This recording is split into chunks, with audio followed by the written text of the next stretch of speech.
Bon matin, frères et sœurs. Donc, pour ce matin, on va recommencer notre étude de Luc.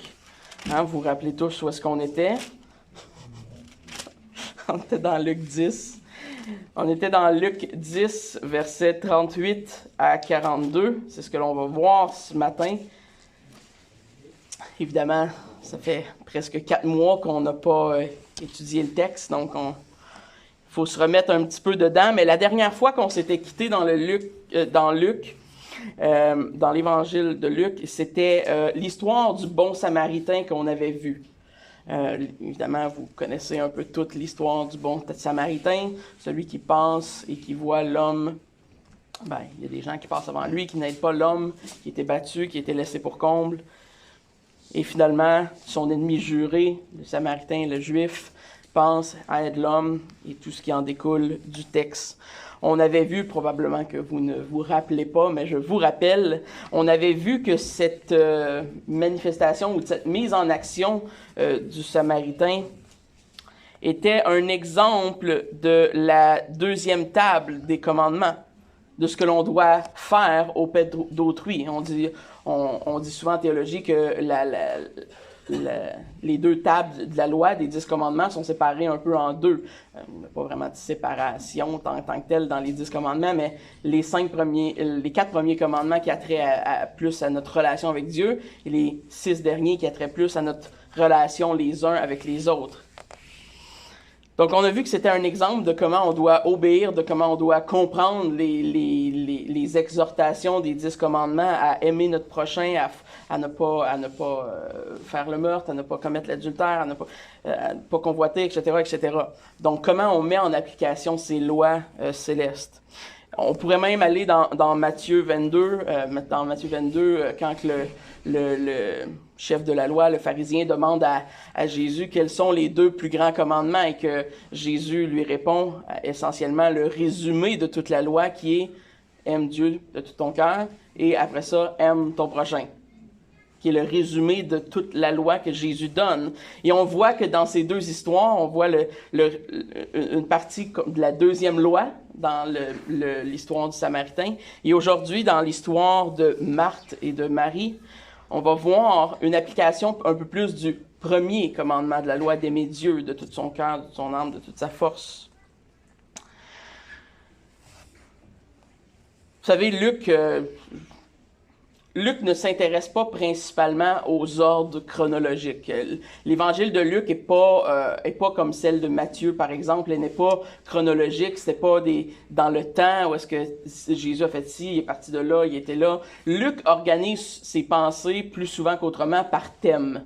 Et il va chercher des histoires et il va raccrocher des histoires qui sont proches un peu dans le temps, mais pas nécessairement un à la suite de l'autre, pour nous faire voir des choses au travers certaines thématique. Et donc, c'est exactement pourquoi il place cette histoire de Marthe et de Marie dans le contexte de l'évangile de Luc à cette position-là. Et non pas parce que chronologiquement, on sait que Béthanie, où est-ce qu'ils vont aller, dans le village où Marthe et Marie habitent, c'est un peu comme à l'est, je crois, de Jérusalem. Donc, eux, ils étaient en train de descendre, puis là, ils sont rendus à l'est. Donc, chronologiquement, ça fait pas trop de sens qu'ils aient été là. Mais si on comprend comment Luc agence ses pensées, il n'est pas vraiment soucieux de faire en sorte que ce soit chronologique. Donc, c'est à garder en tête dans nos connaissances générales.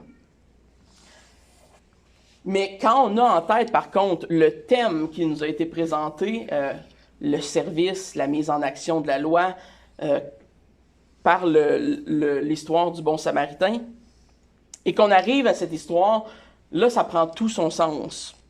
Et le commentaire de Hendrickson et Kistemaker dit ceci: « L'amour actif pour son prochain est merveilleux, mais il est également nécessaire d'écouter et de mettre en pratique les paroles du Maître. On pourrait même dire que la parabole du Samaritain, qui prend soin de son prochain, met l'accent sur la deuxième table de la loi, et que la présente histoire met l'accent sur la première. Aimer votre prochain est suivi par prêter attention à la parole de Dieu. » Donc, c'est un bon petit résumé un peu de la thématique qu'on va retrouver ou du lien qui va unir ces 2 histoires que Luc nous présente dans cette fin du chapitre 10. Donc, on va faire la lecture, versets 38 à 42, qui va terminer le chapitre 10. Comme Jésus était en chemin avec ses disciples, il entra dans un village et une femme nommée Marthe le reçut dans sa maison. Elle avait une sœur nommée Marie qui s'étant assise aux pieds du Seigneur, écoutait sa parole. Marthe, occupée à divers soins domestiques, survint et dit « Seigneur, cela ne te fait-il rien que ma sœur me laisse seule pour servir? Dis-lui donc de m'aider. » Le Seigneur lui répondit « Marthe, Marthe, tu t'inquiètes et tu t'agites pour beaucoup de choses. Une seule chose est nécessaire. Marie a choisi la bonne part, qui ne lui sera point ôtée. » Prions. Merci Seigneur, notre Dieu, pour ce texte ce matin qui nous enseigne dans ta parole, qui nous dirige. Seigneur, fais de nous aussi des hommes et des femmes qui écoutent ta parole à tes pieds, qui ont soif d'entendre et de comprendre et de vivre l'Évangile que tu nous donnes, Seigneur, dans ta Bible, dans cette parole. Seigneur, nous venons ce matin reconnaissant que nous devons s'abreuver à la source, reconnaissant, comme notre frère l'a dit ce matin, qu'il n'y a rien de bon en nous dès la chute. Seigneur, tu as envoyé ton Fils Jésus-Christ pour nous pardonner. Nous voulons mettre en application, Seigneur, les choses par lesquelles tu nous demandes de vivre. Donne dans nos cœurs, Seigneur, d'avoir de l'obéissance, de l'amour pour ta parole, pour tes lois, pour tes commandements, pour toi et pour nos prochains. Amen. Donc, c'est pour cette raison un peu que j'ai énuméré en début, en introduction, que c'est important quand on va lire cette histoire de Marie et de Marthe, d'avoir la thématique du Samaritain un peu en arrière de notre tête, parce qu'elle nous aide à comprendre un peu ce qui se passe. Et même, on va voir tout le bagage qu'on a vu dans le chapitre 10 nous aide à comprendre aussi. Et je vais le ramener à vos mémoires, parce que c'est un peu loin des compartiments, là. Et c'est correct, c'est bien normal.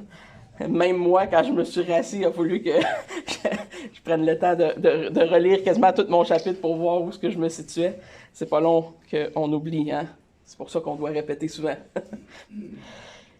Donc, on doit avoir ce récit du Samaritain dans notre tête. Pourquoi? Ben parce que Luc fait un lien entre ces deux histoires, comme je l'ai expliqué. Et ce lien, il est trouvé dans la thématique. Et la thématique, si on devait la résumer très simplement, là, c'est un peu plus complexe, mais ça serait servir, mais comment? Comment est-ce qu'on sert, qui on sert et comment qu'on sert, qui on sert? Si on sert quelqu'un, comment on le fait? Si on sert Dieu, comment on le fait? Quelles sont les attentes divines par rapport à cela? Dans le contexte général, comme on le regarde dans l'histoire, ouais, ça dégoûte un petit peu, c'est... Le tuyau de condensation n'est pas encore passé, donc si vous entendez une petite champlure, c'est normal, c'est la clim. J'ai vu du monde se retourner. Donc, dans le contexte général, Jésus marche vers Jérusalem. On nous dit qu'il arrête à Béthanie. On voit ça, pour ceux qui prennent des notes, dans Jean 11, verset 1. Je ne le lirai pas, mais vous pouvez aller voir si vous voulez un petit peu le contexte historique plus clair. Jésus est en chemin, donc il est en voyage. On sait que dans la grande idée du texte, Jésus est en chemin vers la croix. Il se dirige vers Jérusalem. Donc, il est parti de la Galilée et là, il s'en va vers Jérusalem. On a un rappel dans les versets 10.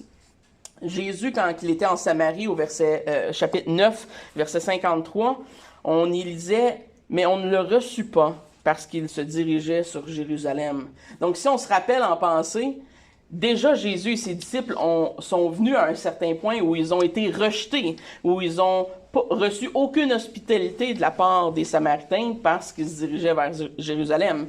Et on sait très bien l'historique entre les Samaritains et les Juifs. Il n'y avait pas une très grande entente entre les deux. Donc, il n'est pas reçu. Et donc, c'est dans ce contexte-là un peu qu'on voit cette histoire de Marthe et de Marie. Et évidemment, ça va devenir important, cet aspect-là, quand on va voir un petit peu la réprimande qui est faite à Marie pour essayer de la comprendre dans son juste contexte. Donc, la réception de Marthe, on pense que c'était probablement Marthe la plus vieille, c'était probablement elle qui était maître de la maisonnée, si on peut l'appeler comme ça, et Marie qui était sa plus jeune sœur, fort probablement. On y voit clairement un exemple d'hospitalité. Ce serait difficile de manquer cet aspect de l'histoire.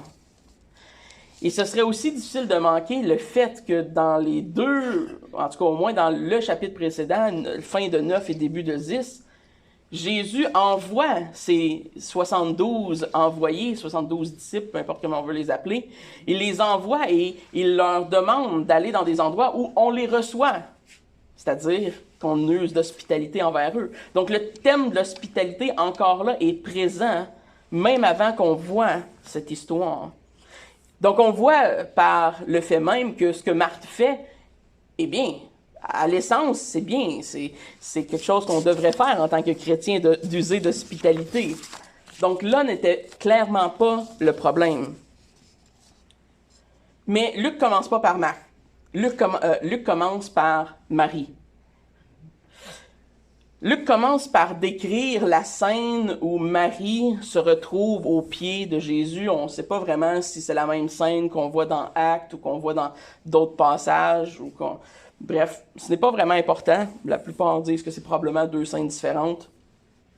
Mais ce qu'on sait, c'est que ce n'est pas la première fois que ce genre de choses arrive, où on voit un peu le caractère de Marthe versus le caractère de sa sœur Marie.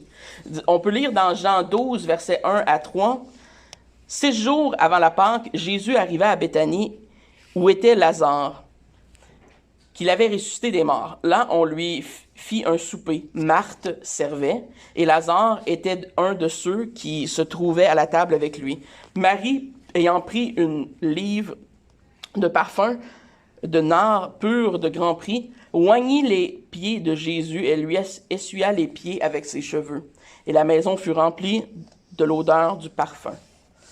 Donc, ce n'est pas la première fois qu'on voit vraiment un contraste entre ces deux sœurs qui nous semblent être utilisées un peu à profusion dans les évangiles pour nous apprendre certaines choses, mais l'image est toujours un peu consistante. Marthe est comme celle qui sert, celle qui fait, celle qui reçoit, celle qui veut bien s'occuper de ses invités, et Marie est comme celle qui veut juste, comme une éponge, recevoir les paroles du maître, qui veut recevoir le maître, qui veut être avec lui, qui veut emmagasiner toute cette opportunité. Et on la revoit, encore une fois, où? Au pied. C'est quand même significatif, puisque vous savez, c'est plus, nous, on aurait tendance à dire ça, puis dire, bon, OK, dans nos têtes, on comprend pas vraiment pourquoi elle va à ses pieds, mais c'est comme je vous avais expliqué un peu lors d'une autre scène de souper. Les gens étaient souvent allongés sur des longs coussins. Il y avait une table basse, ils mangeaient comme ça. Donc, c'était d'être au pied du maître, c'était significatif. En fait, c'était dans la tradition rabbinique, c'était là où l'élève qui était comme important ou qui était un peu comme celui qui était formé par le rabbin allait se mettre. Celui qui était au pied du rabbin était celui qui était choisi comme l'élève important. Ça avait une signification d'être le disciple de ce rabbin. Et donc, la posture dans laquelle Marie se met est une de zèle. Elle voulait apprendre, elle voulait emmagasiner de la connaissance que Jésus allait donner. Elle se place sous l'autorité de Christ comme une disciple, comme une étudiante de cet homme. Donc la posture de Marie en dit long. Le terme grec qui est utilisé pour sa posture, justement, pointe vers une écoute qui est active, vers être enseigné, mais plus profondément que juste recevoir des sons dans nos oreilles. C'est une écoute active qui mène à une compréhension et une obéissance quand on désire apprendre et mettre en pratique des choses que l'on entend. C'était là la posture de Marie. Et c'est important, ça aussi, à comprendre, cette attitude. Parce que c'est exactement ce que plus tard Jésus va louanger d'elle. Et vous savez, ce serait aussi difficile de ne pas souligner l'importance historique du fait que c'est une femme qui est au pied de Jésus. Jésus laisse une femme prendre la place qui était dans la culture juive exclusivement réservée aux hommes, là. Il n'y avait aucune femme qui avait le droit socialement de faire ce que Marie fait, là.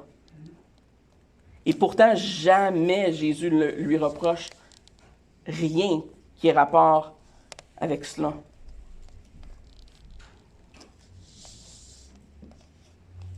Probablement que s'il y avait d'autres Juifs dans la salle, il aurait été un peu... Qu'est-ce qui se passe, là? Il aurait été inconfortable à l'idée de cette scène.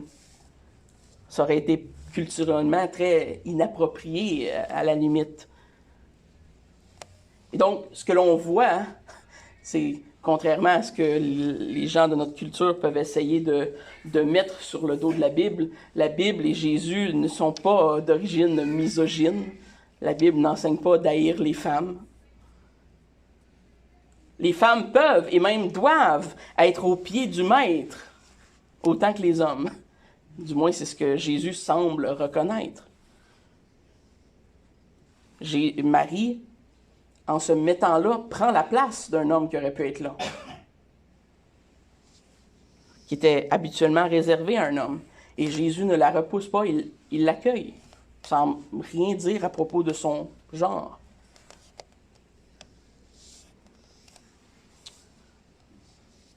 Et vous savez, plus tard un peu, on va voir que par la réponse de Jésus, Marthe aurait été encouragée à faire la même chose que Marie. Elle aussi étant une femme. Donc la Bible n'est pas misogyne, la Bible n'enseigne pas de traiter les femmes avec mépris. C'est un mythe que nos adversaires et que l'ennemi aime propager par rapport au christianisme, mais qui n'est absolument pas vrai. En fait, j'argumenterais que de toutes les religions du monde, quand on regarde à l'histoire de l'humanité, s'il y a bien une religion qui a fait du bien à la femme dans le monde, c'est le christianisme. Parce que je pourrais nommer beaucoup de religions actuelles dans lesquelles la femme est considérée un animal ou plus bas, là. Donc, le christianisme traite la femme d'une valeur égale à celle de l'homme.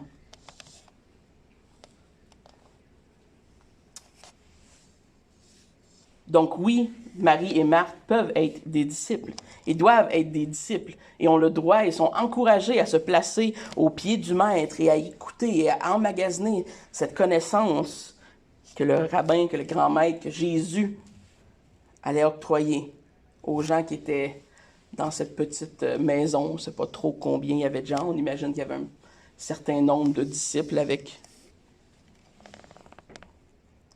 Donc oui, pour juste terminer un peu cette idée, oui, la Bible enseigne une différence de rôle. Quand on parle des genres, elle enseigne que les femmes et les hommes n'ont pas le même rôle selon les Écritures. Et ça, c'est vrai. Mais jamais la Bible enseigne que la femme est inférieure en valeur ou en quoi que ce soit d'autre de créationnel. Donc Marie, dans ce contexte, l'attitude de Marie qui nous est démontrée dans ce texte, nous démontre comment on devrait agir, en fait, en présence de Jésus. Quelle devrait être notre attitude de cœur quand on se trouve dans la présence de Jésus? Et puis, évidemment, Marie avait la chance d'être physiquement dans la présence de l'homme Dieu, de Jésus l'incarné. Nous, c'est pas quelque chose qu'on a la chance de vivre, mais il est ressuscité, il est vivant. Et on le connaît par sa parole qui nous est transmise par la Bible. Et à chaque fois qu'on prend cela et qu'on prend du temps dans la parole, on a une communion avec Jésus, avec Christ. Et donc, comment est-ce qu'on doit agir? Ben, notre attitude doit refléter celle de Marie quand on vient devant la parole. Parce que si on vient devant la parole avec l'attitude de Marthe, puis qu'on a des choses à faire dans notre journée, puis il faut juste lire notre verset, on risque de ne pas en retirer beaucoup. Un peu comme Marie n'a pas retiré beaucoup de la circonstance qui était offerte. Et c'est un peu ça que Jésus va lui dire quand il va la reprendre d'ailleurs. Mais où devrait être notre cœur? Où devrait être notre attention?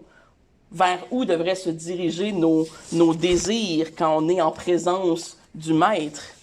Et là, il ne faut pas faire l'erreur de penser, comme j'ai dit, qu'il y a juste Marie qui a vécu ça. On le vit à chaque fois qu'on s'installe devant la parole.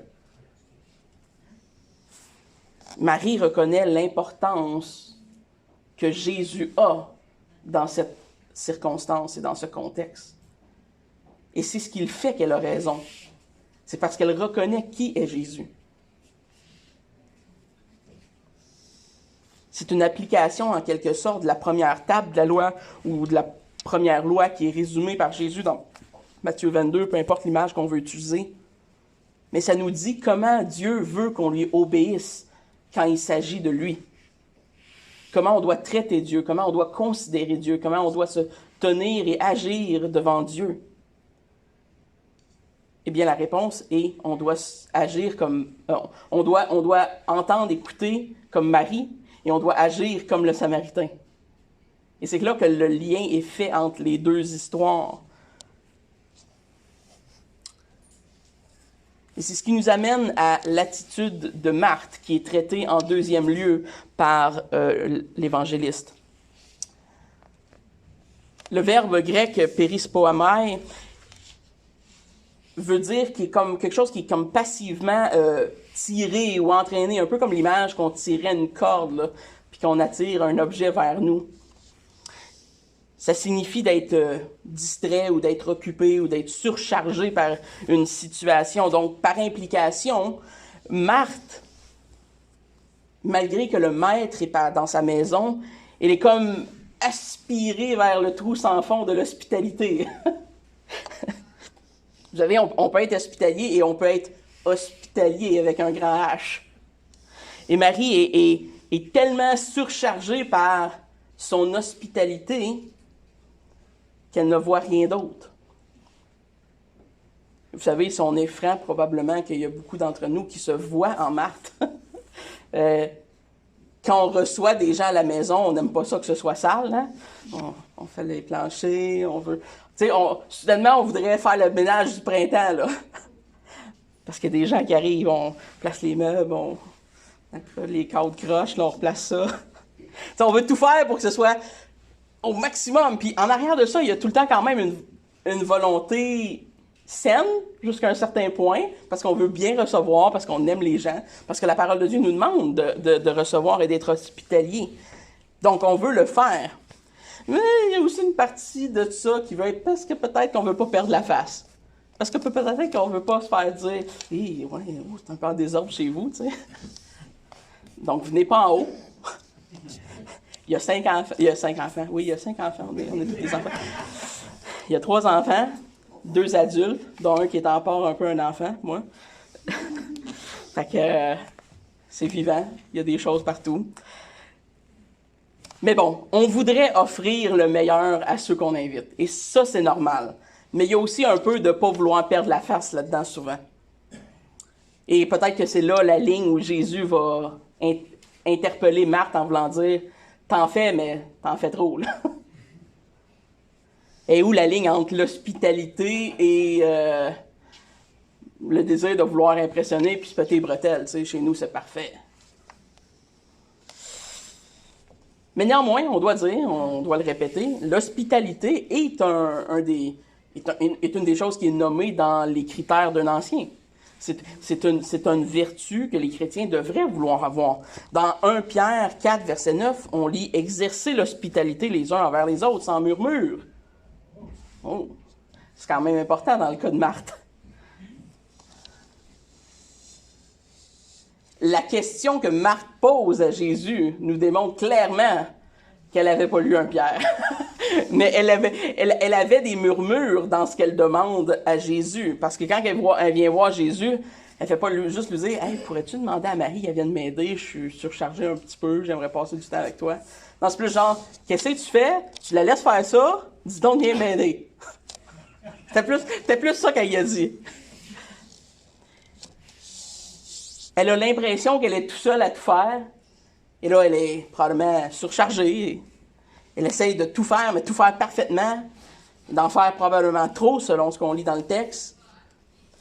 Et le problème, c'est que là, Marthe, elle vient de commencer à se voir comme une victime. Elle, c'est une pauvre victime. Elle veut faire ce qui est bien, elle veut recevoir. Et là, il n'y a personne qui l'aide, pauvre femme. Elle devient comme la victime de l'histoire, de sa propre histoire à elle.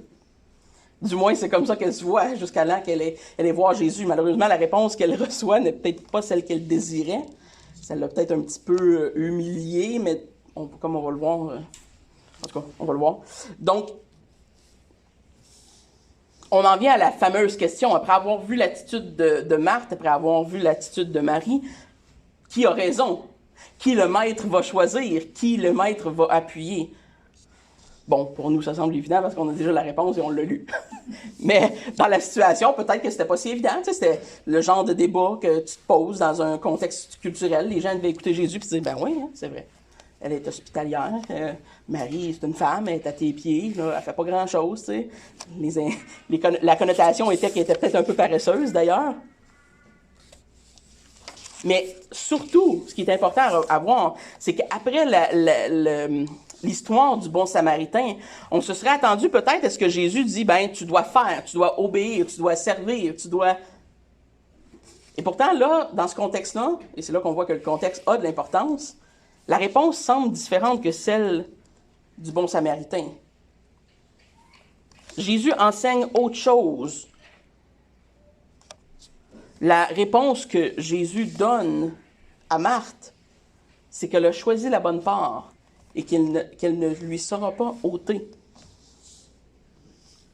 Mais, avant d'en arriver à cette réponse, Jésus s'explique un peu, si on peut le dire comme ça, ou expose, ce serait peut-être un meilleur terme, expose le cœur de Marthe dans tout ça.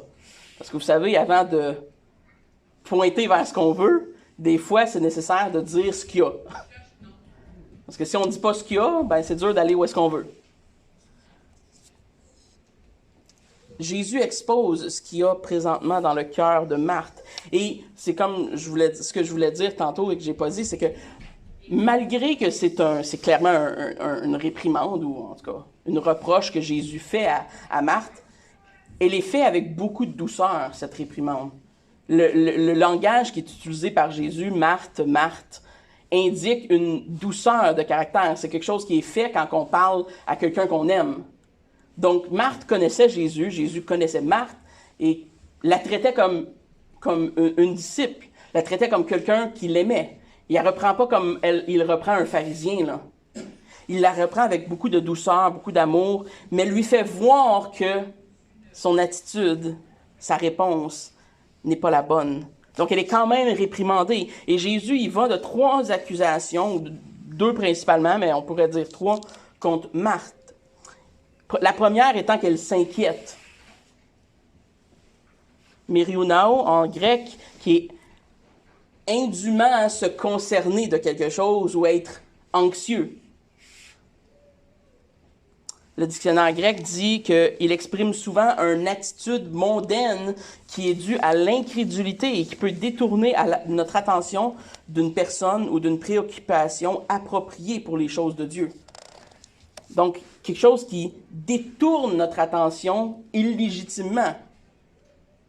Elle était inquiète, elle était anxieuse, elle voulait plaire à Dieu, elle voulait recevoir adéquatement, elle ne voulait pas se faire juger.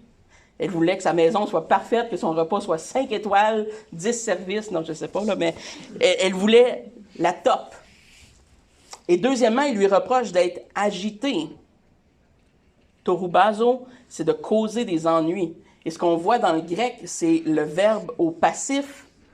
Donc, ça se traduit par être troublé ou être distrait. Elle était troublée et distraite. Donc, premièrement, anxieuse et concernée, et puis troublée et distraite. Donc, ça peint un portrait d'une femme qui est pas relaxe et en mode de contemplation ou devant son maître. Et finalement, il lui dit qu'elle est inquiète et qu'elle est agitée pour beaucoup de choses. Péripola, référence à des préparations excessive de repas. Le terme utilisé en grec fait référence à un excès de préparation. Donc, clairement, le problème, ce n'était pas l'hospitalité. C'était l'excès d'hospitalité qui tirait, qui détournait son attention des choses plus importantes.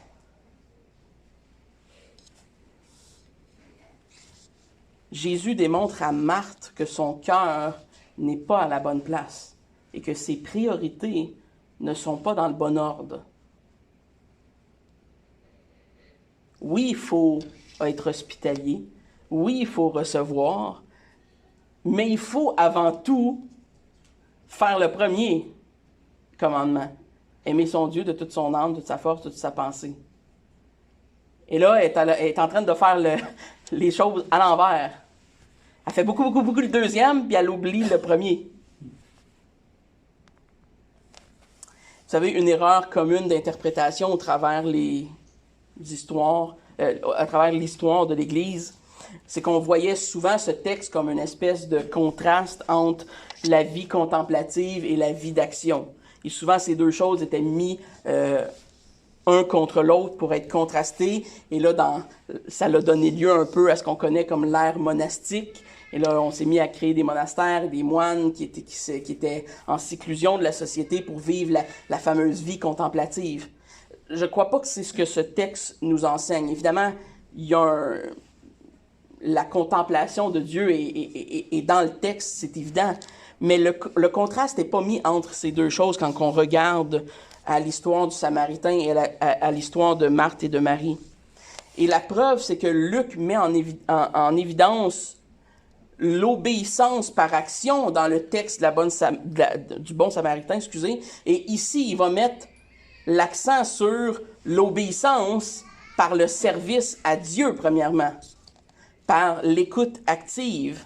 Donc, il n'y a pas d'incohérence, c'est juste que Luc va pointer vers deux choses différentes. Quand il s'agit de Dieu, on doit agir d'une façon premièrement, et quand il s'agit des hommes, on doit agir d'une autre façon premièrement. Et ces deux choses-là ne sont pas en contraste l'un avec l'autre. Ils sont complémentaires. L'accent est mis sur comment on devrait servir Dieu et comment on devrait servir notre prochain. Vous savez, c'est pour ça que c'est important de comprendre le contexte, parce que parfois notre obéissance, se traduit différemment par rapport au contexte. Donc, je ne crois pas qu'il faut aller dans l'histoire en croyant que peut-être Marie était paresseuse. Je pense que la réponse de Jésus nous démontre, autre que tout doute, que Marie n'était pas paresseuse. Elle n'est pas au pied de Jésus parce qu'elle veut rien faire. Elle n'est pas en train de se cacher de la cuisine, là.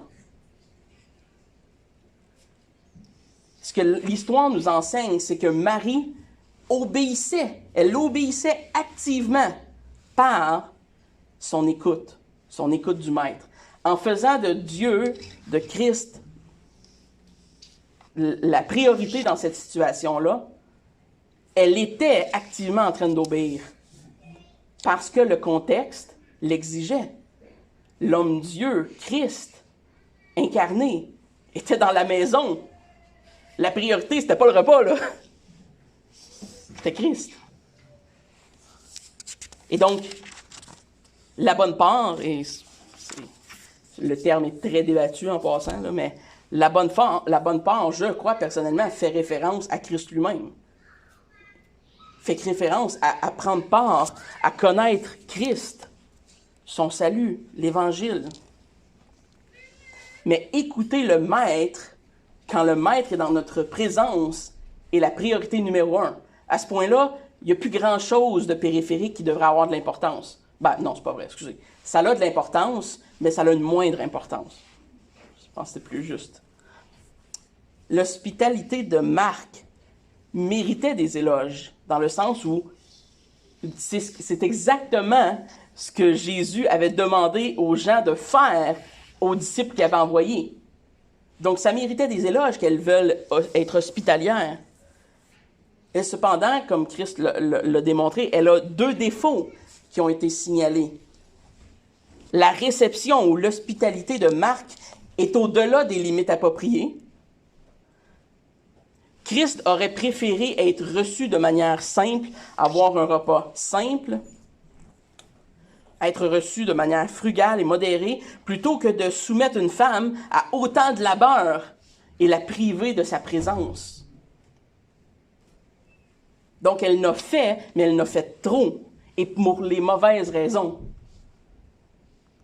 Et deuxièmement, Marthe est distraite. Son attention est distraite de Christ parce qu'elle est tellement arrivée sur son travail qu'elle juge nécessaire. Mais dans le fond, si l'histoire nous enseigne quelque chose, elle nous enseigne que Marthe aurait dû se priver un peu de ce travail dans lequel elle semble se louanger un peu elle-même pour se mettre un peu dans la disposition de Marie et profiter du fait que Christ était dans sa maison.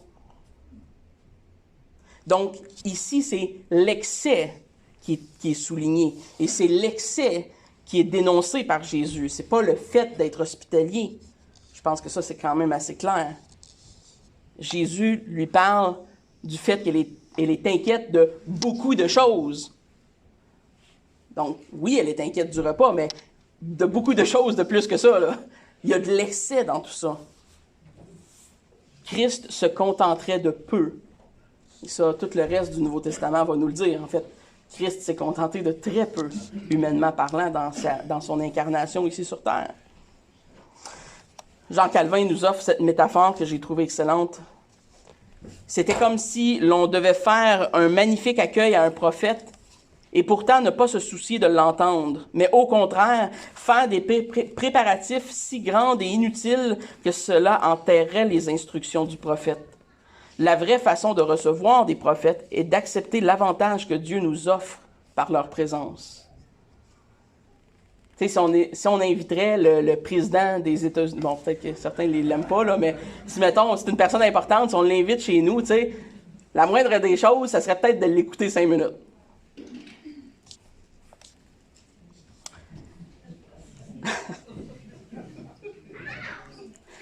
Je ne dirai pas de commentaire. Je vais au lieu citer Jean Calvin encore. Nous voyons maintenant que le souci de Marthe de recevoir, bien qu'elle méritait des éloges, n'était pas sans défaut. Il y avait ce mal supplémentaire que Marthe était tellement satisfaite, et ça c'est important, Marthe était tellement satisfaite de son propre service animé, de son travail, je sais pas si elle prenait plaisir, mais elle s'englorifiait un peu là, de son travail, qu'elle méprisait le pieux empressement de sa sœur à recevoir les instructions. Cet exemple nous avertit que, en faisant ce qui est bien, nous devons prendre soin de ne pas penser plus hautement de nous-mêmes que des autres. On doit faire attention de ne pas penser que quand on fait des choses, on est tellement bon, tellement mieux que sa personne qui fait d'autres choses. Elle fait pas ça. Voyons, qu'est-ce qu'elle fait, Jésus? Elle fait rien. Paresseuse à tes pieds, elle dit qu'elle vient de m'aider. Ouais. L'homme est tellement dépravé qu'il est capable de changer quelque chose qui est bon à l'origine, qui est nécessaire, qui nous est même un commandement d'être hospitalier et de le changer en quelque chose qui est mauvais. Malheureusement, la corruption du cœur de l'homme va jusque-là et au-delà. Et donc, on en vient à sa fameuse question, à cette fameuse question, qu'est-ce que la bonne part? Qu'est-ce que la bonne part que Marie a choisie? Parce qu'on voudrait la choisir aussi, hein? On veut apprendre de cette histoire.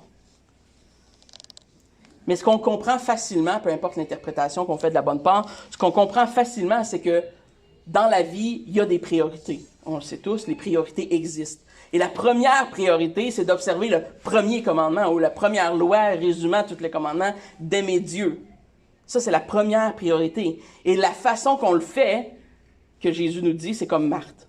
En venant au pied du maître, en prenant le temps d'écouter le maître et en ayant une écoute active de ce qu'il enseigne. Mais quelle est la bonne part? L'Église primitive, comme je l'ai déjà dit, interprétait ce texte un peu comme une espèce de contraste entre la vie contemplative et la vie active et utilisait toutes sortes d'allégories dans ce texte-là pour justifier cela. Je crois que ce n'est pas la bonne façon de voir le texte. Premièrement, Luc est pas un historien, mais c'est un docteur, c'est quelqu'un de rationnel. C'était pas quelqu'un qui mettait des allégories partout dans ses textes, là. On ne doit pas spiritualiser cette histoire. Marthe, l'hôtesse, était distraite de l'écoute de Jésus par les préparatifs excessifs.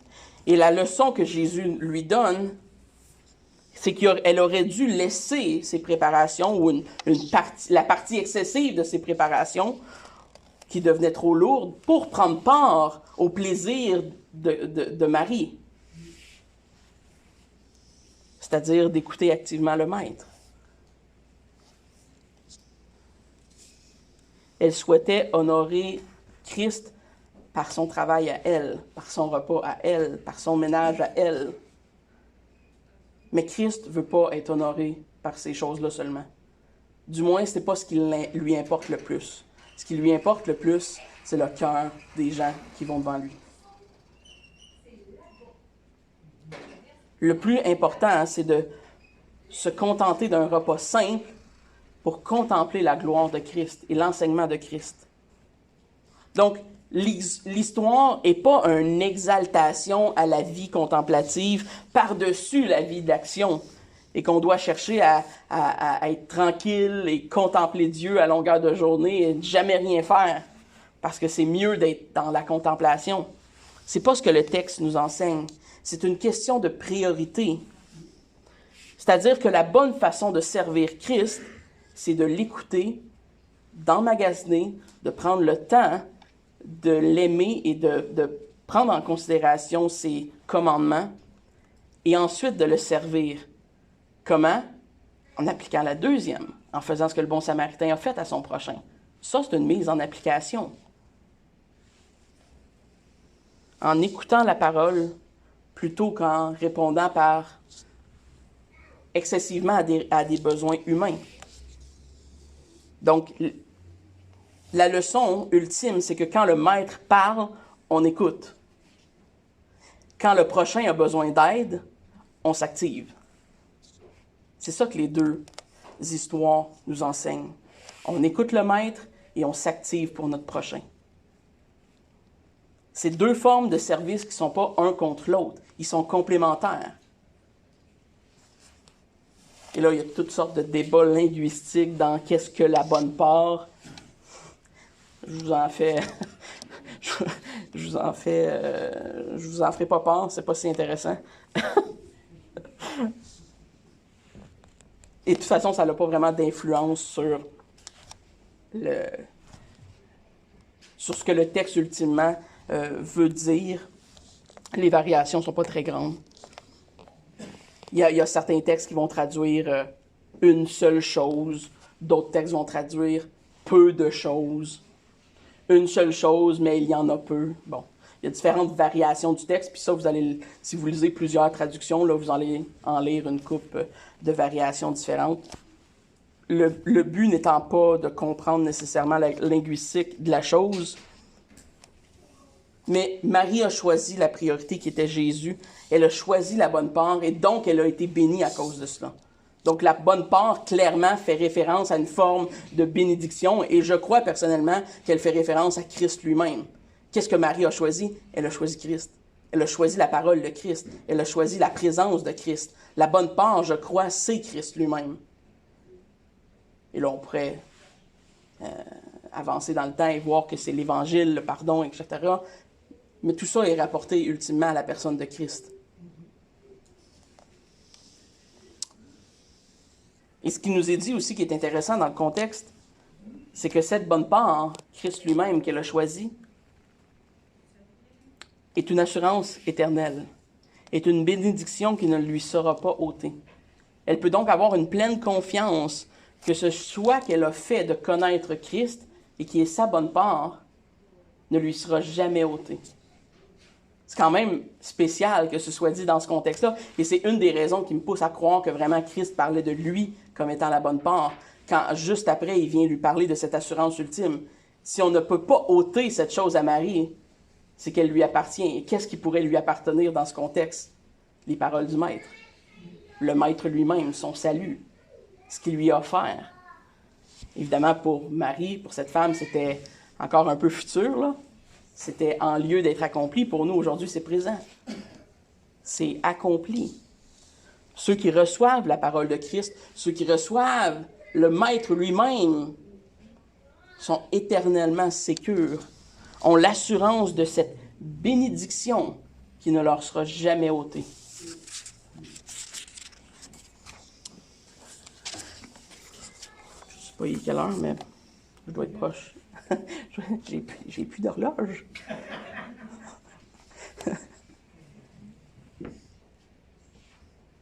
Quelle mise en pratique on pourrait faire de ce texte pour nous? Évidemment, j'en ai nommé une coupe au travers le message, là.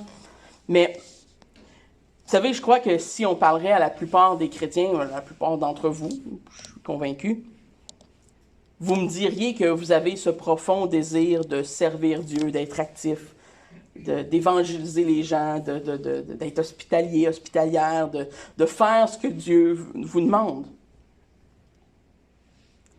À peu près tous les chrétiens ont ce désir-là, de servir, d'être de bons témoignages, d'être de bons chrétiens. Et pourtant, bien des gens qui vont venir nous voir avec des problèmes, si la première question qu'on leur demande serait « Est-ce que vous passez régulièrement du temps dans la parole? » Beaucoup nous diraient « 3 ans, j'ai pas lu la Bible. Ça fait 1 an, j'ai pas lu la Bible. Je lis pas souvent ma Bible. J'ai de la misère à lire. »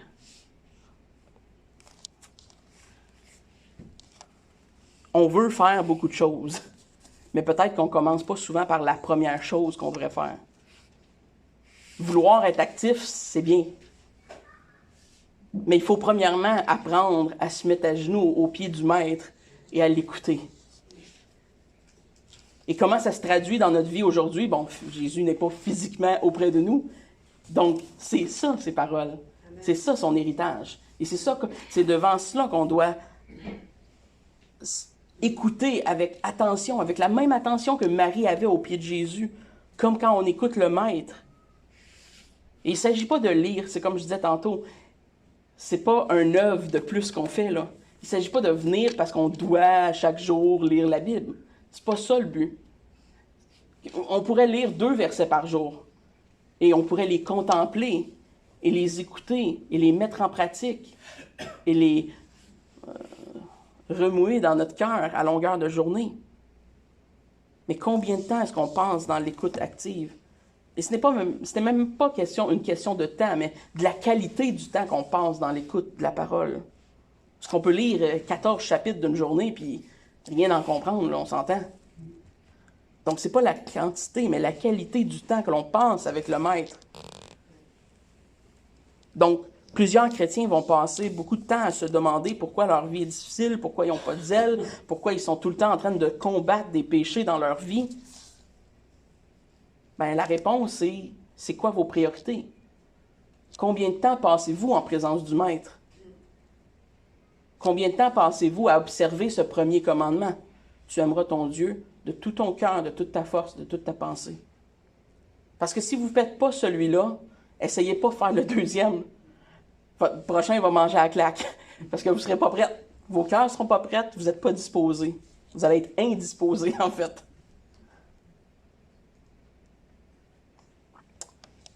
Et donc, quelques questions qu'on pourrait se poser de façon pratique ce matin et que vous devez vous poser en tant que chrétien, c'est quelle place a le culte personnel dans vos vies?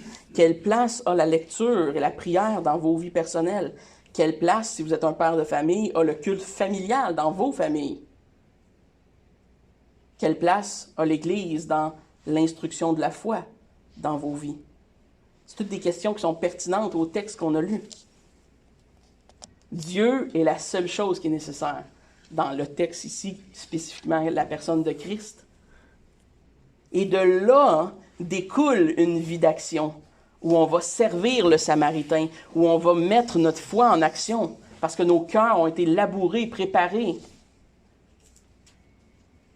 Et bon, évidemment, on est pécheurs, on n'est pas parfait, et souvent, la bonne nouvelle, c'est que Dieu l'est, et que Dieu est fidèle, et que malgré notre imperfection, et malgré le fait qu'on n'est pas constant dans notre lecture de la parole, Dieu fait quand même des choses au travers de nous et au travers de notre vie. Et ça, c'est une bonne nouvelle, parce que si on attendait d'être parfait, Dieu ne ferait pas grand-chose.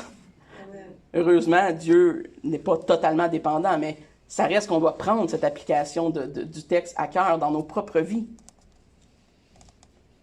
Commençons à se tourner vers ce qui est prioritaire. C'est une grande tentation de servir au détriment d'être nourri spirituellement, de faire au détriment d'écouter. C'est ce que signifie la remarque de Jésus à Marthe. Certaines activités peuvent attendre, sont moins importantes. Il y a un temps pour travailler, il y a un temps pour écouter. Malheureusement, souvent, lorsque les choses deviennent un peu occupées dans nos vies, se brassent, on n'a pas beaucoup de temps, une des premières choses à prendre de bord, c'est notre temps avec le Seigneur. Mais ceci étant dit, ce n'est pas faut pas le voir comme une obligation religieuse, comme quelque chose qu'il faut faire, comme on fait notre prière, puis là c'est fait, on s'en débarrasse, puis on pense plus à ça de la journée. C'est pas dans ce sens-là, parce qu'on voit très bien que Marie écoutait de façon active, elle était pas passive dans la façon dont elle abordait la chose. Et je vais terminer avec ce bon commentaire que j'ai trouvé dans le Reformed Commentary, que je vous ai traduit, qui dit ceci. Lorsque nous accordons ce genre de temps à Jésus, du temps de qualité pour le rencontrer dans sa parole et par la prière, nous choisissons la bonne part, la bonne portion. Jésus est l'antidote parfaite pour toutes les attitudes peu attrayantes qui empoisonnent notre service lorsque nous détournons notre attention de lui. Son évangile est le remède à notre distraction, car nous sommes attirés par la beauté de sa grâce. Sa paix est le remède à notre anxiété, car nous lui faisons confiance à travers les soucis de la vie. Son amour est le remède à notre apitoiement, car nous nous oublions en servant les autres pour lui. Sa miséricorde est le remède à notre ressentiment, car nous offrons aux autres le même pardon que Jésus nous a donné. C'est la bonne portion que Dieu offre à toutes les Maries et toutes les Marthes. Heureusement, nous n'avons pas à choisir d'être avec Jésus à l'exclusion de servir. Dieu nous a donné le temps de faire tout ce qu'il nous a vraiment appelés à faire. Prions.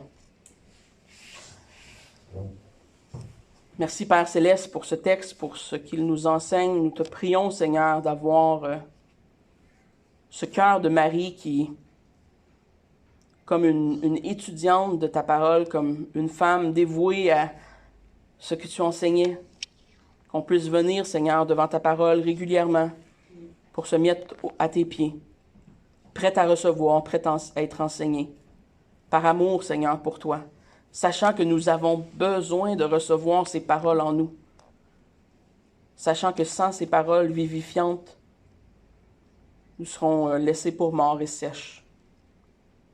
Merci parce que c'est toi qui fais cette œuvre dans notre vie. C'est toi qui donnes le vouloir et le faire, qui nous donne la capacité, Seigneur, par ton Esprit Saint, d'obéir à ces commandements. Nous prions, Seigneur, malgré notre propre péché, malgré les tentations de la chair, malgré les épreuves et le manque de temps, de nous donner, Seigneur, de développer cette grande soif de te connaître et d'entendre tes paroles. Nous te prions ce matin que tu puisses appliquer ces choses dans nos cœurs et dans nos vies et que tu sois glorifié ici dans notre Église Actonville. Amen.